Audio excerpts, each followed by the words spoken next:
கண்ணெதிரே தோன்றினாள். சக்தி, கந்து வெட்டி கோவிந்தன் போய் பாக்குறேன்னு சொன்னியே, என்னாச்சு?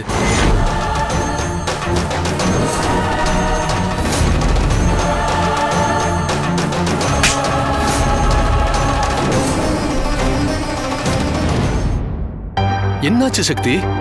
அவரை பாத்தியா இல்லையா? அவ்வளவு பணம் அவர்கிட்ட இல்லைன்னு சொல்லிட்டாருன்னு.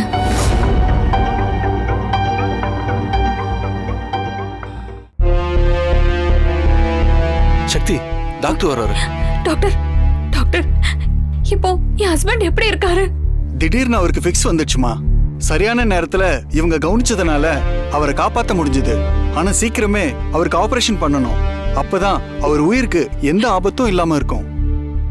அவரை எப்படியாச்சும் காப்பாத்துங்க டாக்டர். நான் உங்களை கையெடுத்து கும்பிட்டு கேட்டுக்கிறேன். என்ன கும்பிட்டு ஒரு யூஸும் இல்லம்மா. நான் சொன்ன 30 லட்ச ரூபாய் பணத்தை ஏற்பாடு பண்ணுங்க. அப்பதான் பேஷண்ட்டுக்கு ஆபரேஷன் பண்ண முடியும். நானும் எல்லா இடத்துலயும் கேட்டு பார்த்துட்டேன் டாக்டர். எங்கேயும் பணம் கிடைக்கல. நீங்க ஆபரேஷனுக்கு ஏற்பாடு பண்ணுங்க. நான் எப்படியாச்சும் பணத்தை ஏற்பாடு பண்ணிடுறேன். என்னம்மா நீங்க கொஞ்சம் கூட சீரியஸ்னஸ் புரியாம பேசுறீங்க? இப்ப ஃபர்ஸ்ட் டைமா ஃபிக்ஸ் வந்திருக்கு.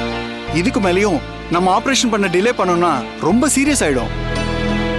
அடிக்கடி ஃபிக்ஸ் வந்தா பேஷண்ட்டை காப்பாத்துறது ரொம்ப கஷ்டமாயிடும்.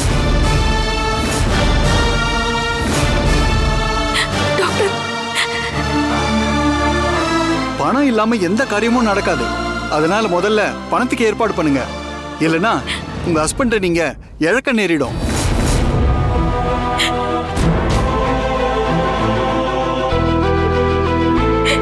நீங்க இன்னைக்குள்ள பணத்தை கட்டுங்க. அப்பதான் டெல்லியில இருக்கிற டாக்டர் கிட்ட ஆபரேஷனுக்காக அப்பாயின்மெண்ட் வாங்க முடியும். கொஞ்சம் லேட் பண்ணாலும் அவருடைய அப்பாயின்மெண்ட் கிடைக்காம போயிடும். சீக்கிரம் பணத்தை அரேஞ்ச் பண்ணுங்க.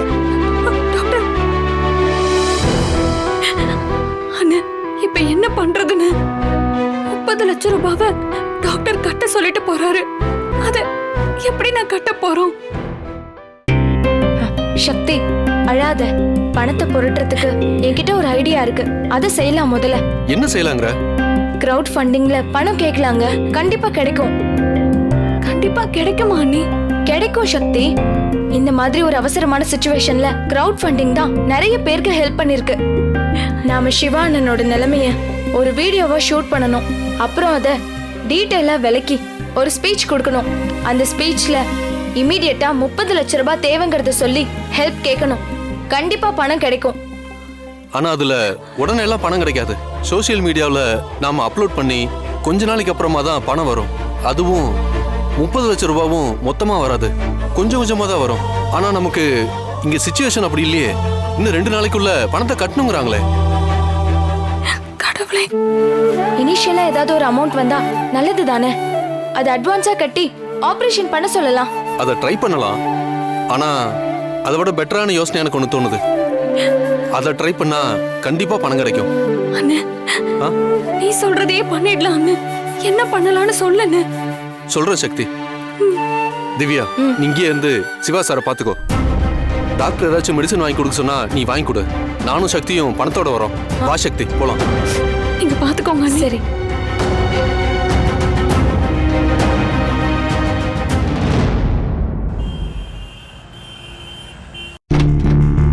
Excuse me sir. வாங்க வாங்க அருண், வாங்க. வா சக்தி, உட்காருங்கம்மா. உட்காருங்க. சார், உங்ககிட்ட ஒரு அப்ளிகேஷனுக்காக வந்திருக்கோம். சொல்லுங்க அருண். இவங்க என் தங்கச்சி சக்தி. வணக்கம்மா. அவங்க வீட்டுக்காரரு ஒரு ஆக்சிடென்ட்ல மாட்டி ஹாஸ்பிட்டல்ல சீரியஸான நிலைமையில அட்மிட் பண்ணிருக்கோம். அவருக்கு உடனே ஆபரேஷன் பண்ணணும்னு சொல்றாங்க சார். அதுக்கு பணம் தேவைப்படுது. அதுக்காக தான் சார் உங்களை பார்க்க வந்தோம்.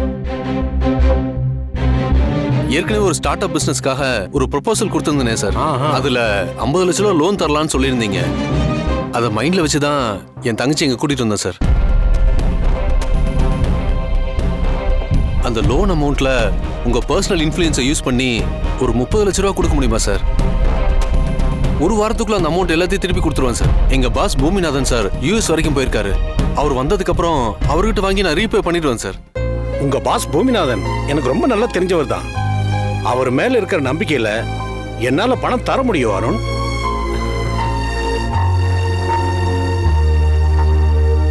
ஆனா என்ன சார் ஆனா? ஆனா என்னால் இப்போதைக்கு பணம் தர முடியாது அருண்.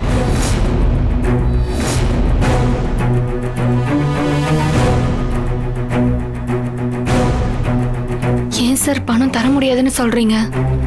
என் அண்ணன் சொல்றதுல உங்களுக்கு நம்பிக்கை இல்லையா? நம்பிக்கை இல்லாம இல்லம்மா, ஆனா என்னால் இப்போதைக்கு பணத்தை ரிலீஸ் பண்ண முடியாதுமா. ஏன் சார் அப்படி சொல்றீங்க? இவங்க வீட்டுக்காரர் உயிருக்கு போராடிட்டு இருக்காரு. இந்த டைம்ல ஹெல்ப் பண்ணுங்க சார், ப்ளீஸ் சார். உங்க சிச்சுவேஷன் எனக்கு நல்லா புரியுது அருண். நான் இன்னும் 2 நாள்ல டிரான்ஸ்ஃபர் ஆகி போறதுனால என்னால் இப்போதைக்கு யாருக்கும் பர்சனலா எந்த லோனையும் அப்ரூவல் பண்ண முடியாது அருண். அருண், நீங்க வேற எங்கேயாச்சும் ட்ரை பண்ணி பாருங்க. Sorry, I am very sorry.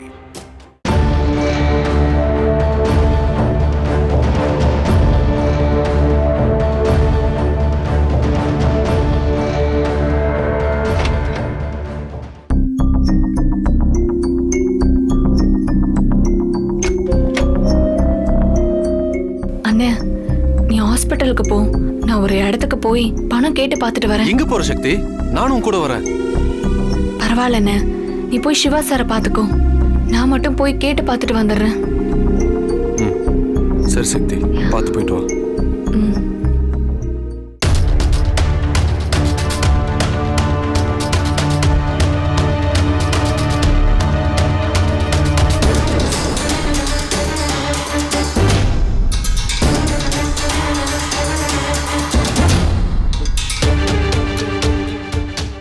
ஆளில் நாள் அழகுராஜா கேட்டரிங் சர்வீஸ்னா எல்லாருக்கும் தெரியும் சார். சிக்கனமான பட்ஜெட்ல ஃபங்க்ஷனை சிறப்பா பண்ணி கொடுத்துருவோம் சார். சாரு பாம்பே போயிருக்காரு. நானே நேர்ல வந்து எல்லா டீட்டெயிலும் கொடுக்குறேன் சார். நம்புங்க சார்.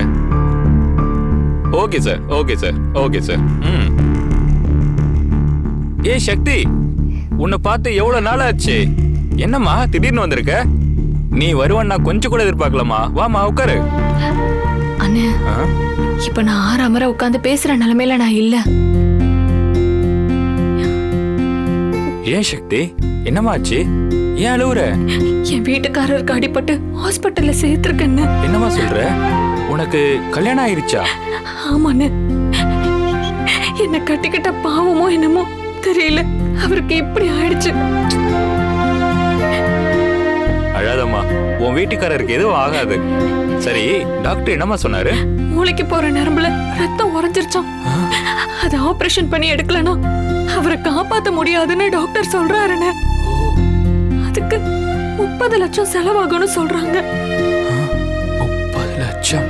நானும் எனக்கு தெரிஞ்ச எல்லா இடத்துலயும் கேட்டு பார்த்துட்டேன், எங்கேயுமே கிடைக்கலன்னு. இப்ப சார நம்பி தானே வந்திருக்கேன். நீங்க தானே எனக்காக உதவி பண்ணணும். என் வீட்டுக்காரர் பொழைச்சு வந்துட்டாருன்னா பணத்தை உடனே ஏற்பாடு பண்ணி கொடுத்துருவாருன்னு. ப்ளீஸ்ண்ணே, சார் கிட்ட சொல்லுங்கண்ணே. நீ சொல்றது புரியுதுமா. கேட்டரிங் கம்பெனி பேர்ல வாங்கின கடனையே அடைக்க முடியாம இருக்காரு அவரு. இப்ப அந்த விஷயத்துக்காக தான் பாம்பே வரையும் போயிருக்காரு அவரு. என்னால ஒரு 50-60,000 புரட்டி கொடுக்க முடியுமா? என் பொண்டாட்டியே ஒரு நோயாளி, அது உனக்கே நல்லா தெரியும். அவ ஹாஸ்பிட்டல் செலவுக்கே நான் ரொம்ப கஷ்டப்பட்டுட்டு இருக்கேன். நீ ஒன்னு பண்ணு, இந்த செயினை அடகு வச்சா ஒரு 50-60,000 கிடைக்கும். புடிமா, வச்சுக்கோ, அப்புறமா கொடு. வேண்டாண்ணே, நல்ல மனசோட நீங்க இந்த அளவுக்கு எனக்கு உதவி செய்ய நினைக்கிறீங்களே, அதுவே போதும். அண்ணிய நல்ல விதமா பாத்துக்கோங்க. நான் வரேன்னு.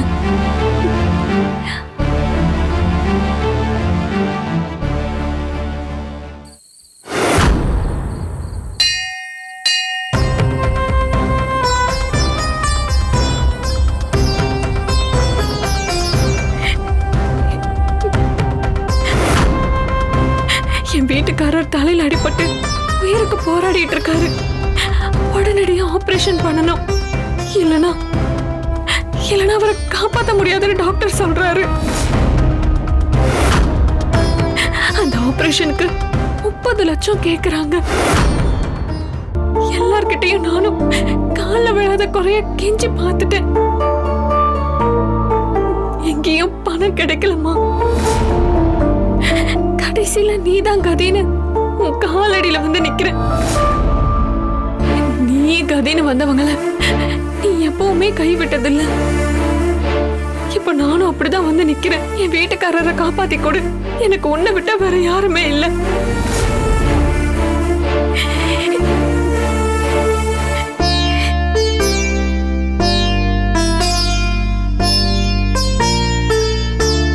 அம்மா, உன் பிரச்சனைய சொல்லி அம்மன் கிட்ட முறையிட்டுக்கிட்டு இருந்தத நானும் கேட்டுக்கிட்டு தான் இருந்தேன். 30 லட்சம் இருந்தாதான் என் வீட்டுக்காரரை காப்பாத்த முடியும் சாமி. ஆனா நான் 10 ரூபாய் கூட இல்லாம வெறும் ஆளா நிக்கிறேன். உன் வேண்டுதல் நிறைவேறத்துக்கு நான் ஒரு பரிகாரம் சொல்றேன், செய்வியம்மா? என் வீட்டுக்காரர் உயிரை காப்பாத்துறதுக்கு நான் எந்த பரிகாரமும் செய்ய தயாரா இருக்கேன். நான் என்ன பண்ணணும்னு மட்டும் சொல்லுங்க. உன் வீட்டுக்காரர் நிலைமைய சொல்லி எல்லார்கிட்டயும் போய் நீ மடிப்பிச்சை எடுக்கணும். அப்படி எடுத்தா அம்மன் சீக்கிரமே மனசு இறங்கி யாரு மூலமாவது உன் வீட்டுக்காரரை காப்பாத்துறதுக்கு ஒரு வழியை ஏற்படுத்தி கொடுப்பா. சரிங்க சாமி, நான் இப்பவே மடிப்பிச்சை எடுக்கிறேன். அம்மனை பிரார்த்தனை பண்ணிக்கிட்டு இந்த குங்குமத்தை உன் நெத்தியில வச்சுக்கிட்டு மடிப்பிச்சை எடு. நீ வேண்டுனது நடக்கும்.